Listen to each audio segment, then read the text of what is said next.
अगर आपको कोई 78,000 करोड़ रुपए दे दे, तो उससे आप क्या खरीद सकते हैं? मैं बताता हूँ। इतने पैसों में आप 2,900 बुगाटी चिरॉन्स खरीद सकते हैं, 20,000 रोल्स रॉयस खरीद सकते हैं और करीब 25,000 लैम्बोर्गिनी कार्स ले सकते हैं। लेकिन अगर आप इन कार्स की बजाय सीधा कार कंपनीज खरीदने निकलेंगे, तो 78,000 करोड़ रुपए में निसान की पूरी कंपनी खरीद सकते हैं या फिर सुज़ू मोटर्स भी खरीद सकते हैं। ईवी कंपनी ल्यूसेड खरीद लेंगे और अगर मन करे तो वोल्वो कार्स की कंपनी भी खरीद सकते हैं और फिर भी इतना पैसा बच जाएगा कि मित्सुबिशी मोटर्स भी उसी के साथ खरीद कर घर आ जाएंगे। और तो और इतनी बड़ी रकम में आप एस्टन मार्टिन जैसे ब्रांड्स को तो 10 बार खरीद सकते हैं। लेकिन 78,000 करोड़ रुपए का ये नंबर हमारे दिमाग में कहाँ से आया? दरअसल इंडिया में कार कंपनीज की इन्वेंट्री में इतनी गाड़ियां जमा हो गई हैं कि जिनकी टोटल कॉस्ट ऑलमोस्ट 78,000 करोड़ रुपए है। आसान भाषा में कहा जाए तो इंडिया में सभी कार कंपनीज की 8 लाख नई गाड़ियां उनके गोदामों में खड़ी खड़ी धूल खा रही हैं और इनको कोई बायर्स नहीं मिल रहे हैं। अब ये चीज दुनिया के थर्ड लार्जेस्ट ऑटो मार्केट यानी इंडिया के लिए बहुत ही अलार्मिंग सिचुएशन है। गाड़ियों की सेल्स में इस ड्रॉप की वजह से कार डीलर्स इतने घाटे में जा रहे हैं कि पूरे देश में करीब 250 कार डीलरशिप्स बंद हो गई। बॉटम लाइन ये है कि अगर मार्केट में नई कार्स को ज्यादा बायर्स नहीं मिल रहे हैं और कार्स की इन्वेंट्री रिकॉर्ड हाई पर पहुंच गई है, तो क्या ये इंडियन ऑटो इंडस्ट्री के लिए किसी आने वाले संकट की आहट है? नई कार्स की सेल्स में इतनी कमी आने के पीछे क्या मेजर रीजंस है और ये सिचुएशन पूरे देश की इकोनॉमी के लिए क्यों बड़ा खतरा बन सकती है? हमारे देश की सरकार और ऑटो मेकर्स ऐसी क्या गलतियां कर रहे हैं कि लोग अब नई गाड़ी खरीदने से बचने लगे हैं? आज ये सारी चीजें हम आपको बहुत ही डिटेल में बताने वाले हैं। अगर आपको याद होगा कि साल 2024 की स्टार्टिंग में और मिड में न्यू कार्स पर बहुत ही लंबी वेटिंग लिस्ट देखने को मिल रही थी और ये सिर्फ हाई एंड कार्स पर नहीं बल्कि Hyundai, मारुति सुजुकी, टाटा और महिंद्रा के भी टॉप सेलिंग मॉडल्स पर महीनों का वेटिंग पीरियड चल रहा था। और तो और टोयोटा इनोवा हाई क्रॉस का वेटिंग पीरियड तो 1.5 साल तक पहुंच चुका था। इस लंबे वेटिंग पीरियड का रीजन चिप शॉर्टेज तो था ही, लेकिन कार ब्रांड्स ने इस वेटिंग पीरियड का जमकर शो ऑफ भी किया ताकि उनकी कार्स की हाई डिमांड का मैसेज जा सके और बायर्स के लिए नेगोशिएट करने का भी स्कोप कम बचे। मगर जैसे ही सप्लाई को मैच करने के लिए मैन्युफैक्चरर्स ने प्रोडक्शन का एकदम से बूस्ट किया, तो धीरे धीरे मार्केट की डिमांड फुलफिल हो गई और नई कार्स की सेल्स अब फ्लैट होने लगी। लेकिन उसके बावजूद भी मैन्युफैक्चरर्स ने कार्स की प्रोडक्शन को बढ़ाए रखा और कंपनीज ने डीलरशिप्स को थोक के भाव में नई कार सप्लाई करना चालू रखी। जैसे अगस्त 2024 में ही कार्स का होलसेल नंबर 3.5 लाख यूनिट से ऊपर जा चुका था। यानी ये वो 3.5 लाख कार्स हैं जो फैक्ट्री से डीलरशिप्स पहुंचाई गई थी। मगर इन कार्स की रिटेल सेल्स ऑलमोस्ट 5% सालाना घट चुकी थी। अब अंदर की बात यह है कि ऑटो मेकर्स अपनी शीट्स में वो नंबर्स दिखाते हैं जो उन्होंने बनाकर डीलर्स को भेज दी, बल्कि उन कार्स को कितने लोगों ने एक्चुअली खरीदा है ये नंबर उससे काफी कम ही होता है। इंडस्ट्री की डिमांड और सप्लाई में ये मिसमैच एक मेजर फैक्टर है कि अनसोल्ड गाड़ियां स्टॉक यार्ड में जमा होने लगी। अब चाहे आप अगस्त के सेल्स नंबर देख लें, सितंबर के देख लें या फिर अभी अभी बीते दिसंबर के देखें, कार्स की ओवरऑल सेल्स नीचे ही जाती दिख रही हैं। इकोनॉमिक टाइम्स की एक रीसेंट रिपोर्ट के मुताबिक इंडिया की कार सेल्स पिछले 4 साल में लोएस्ट पॉइंट पर है और इसमें भी 2024 की जो टोटल सेल्स आई हैं उनमें 54% सेल्स तो अकेले एसयूवीज ने अपने पहियों पर खींची है। यानी कि साफ जाहिर है कि नई कार्स खरीदने में कंज्यूमर सेंटीमेंट घटा है। लेकिन जब तक कार मेकर्स इस सिचुएशन को टैकल कर पाते, तब तक इन्वेंट्रीज में 2.5 से 3 महीने तक का स्टॉक जमा होने लगा था। फिर इस चीज से डील करने के लिए कार कंपनीज ने गाड़ियों पर डिस्काउंट डंपिंग शुरू की और फिर आपने देखा होगा कि अब हर एक कार ब्रांड अपनी ज्यादातर कार मॉडल्स पर बहुत ही तगड़े डिस्काउंट दे रही है और जो लेस पॉपुलर कार्स हैं उन पर तो अंधा डिस्काउंट दिया जा रहा है। जैसे स्कोडा ने सुपर पर 18 लाख रुपए का प्राइस कट कर दिया, ऐसे ही मारुति ने जिम्नी पर ऑलमोस्ट 3.5 लाख रुपए का प्राइस कट किया है। ये तो लेस पॉपुलर मॉडल्स हैं, लेकिन कार मेकर्स अपनी टॉप सेलिंग मॉडल्स पर भी काफी प्राइस कट कर रहे हैं।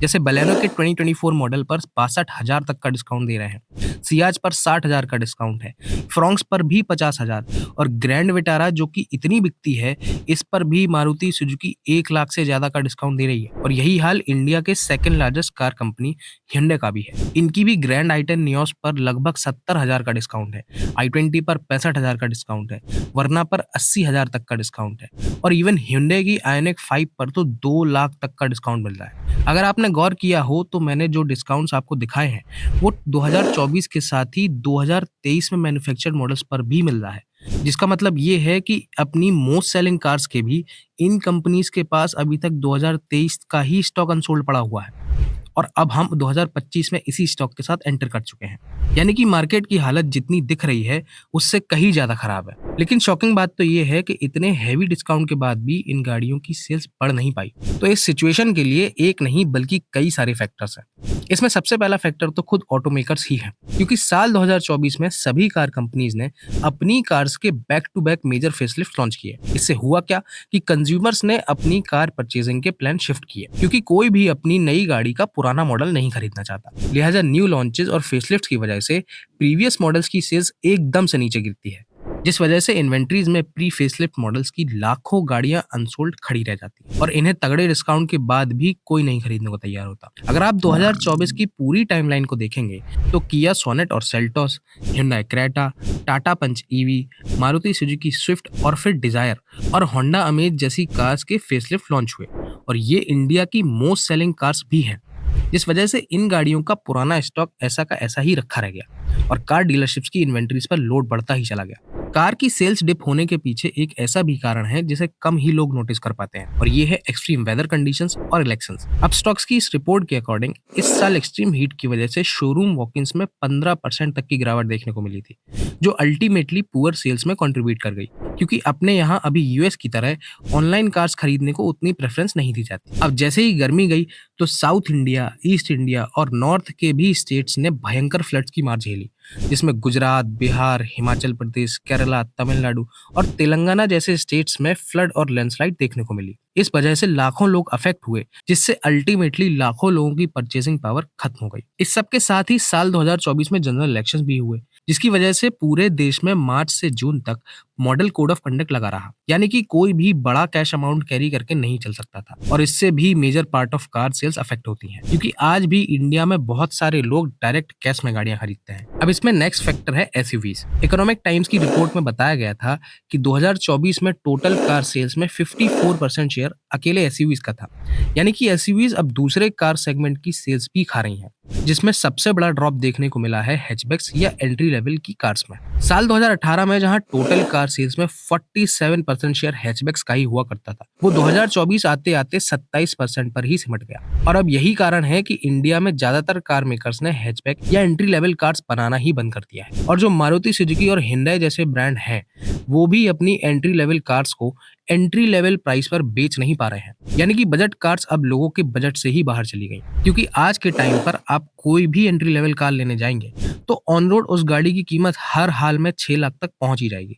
वो भी अगर लोन पर लेते हैं तो 7 लाख के ऊपर ही मानिए, और इंडिया में आज भी एक बहुत बड़ी आबादी के लिए ये 6 लाख रुपए की कार अफोर्ड करना मुश्किल है। अब यहाँ से नेक्स्ट सवाल बनता है कि एंट्री लेवल कार्स बेतहाशा महंगी कैसे होती जा रही हैं। उसका रीजन है गवर्नमेंट पॉलिसीज, जिसमें safety standards, strict emission norms और भारी भरकम टैक्स सबसे बड़ा फैक्टर है। As per government rules, India में बिकने वाली सभी कार्स में ABS, 2 airbags, side impact protection और ईएससी जैसे सेफ्टी फीचर्स मैंडेटरी है। जब कार मेकर्स इतनी सारी चीजें लगाकर गाड़ियां बेचेंगे तो इसका पैसा अल्टीमेटली कंज्यूमर की ही जेब से जाएगा।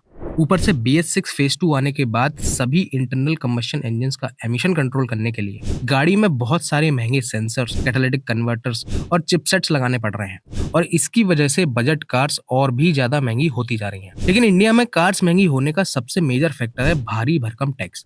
अपने देश में कार्स पर इस वक्त इतना हैवी टैक्स लगता है कि आप एक गाड़ी खरीदने के लिए ऑलमोस्ट 2 गाड़ियों का पैसा पे कर रहे हैं। इस चार्ट में अलग अलग कैटेगरी की कार्स पर लगने वाला टैक्स बताया गया है, जिसमें दिख रहा है कि इलेक्ट्रिक कार्स और एम्बुलेंस को छोड़कर सभी तरह की गाड़ियों पर सरकार अंधा टैक्स ले रही है।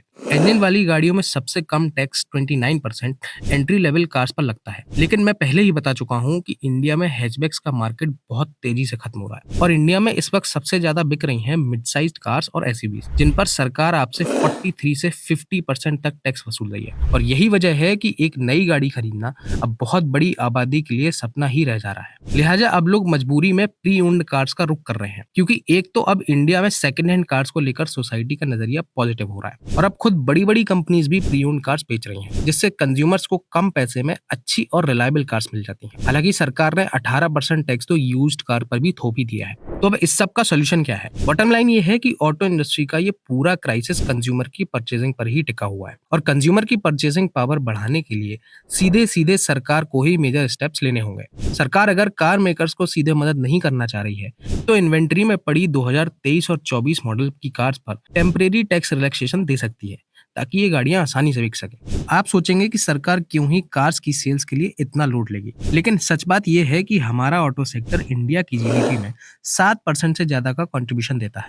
इसलिए ऑटो सेक्टर में क्राइसिस आने का मतलब पूरी इंडिया की इकोनॉमी को झटका। आपका इस प्रॉब्लम के बारे में क्या सोचना है, ये कमेंट्स में जरूर बताना। और वीडियो अगर काम की लगी हो तो इसे प्लीज लाइक करें और ऐसे ही कंटेंट के लिए चैनल को भी सब्सक्राइब कर सकते हैं।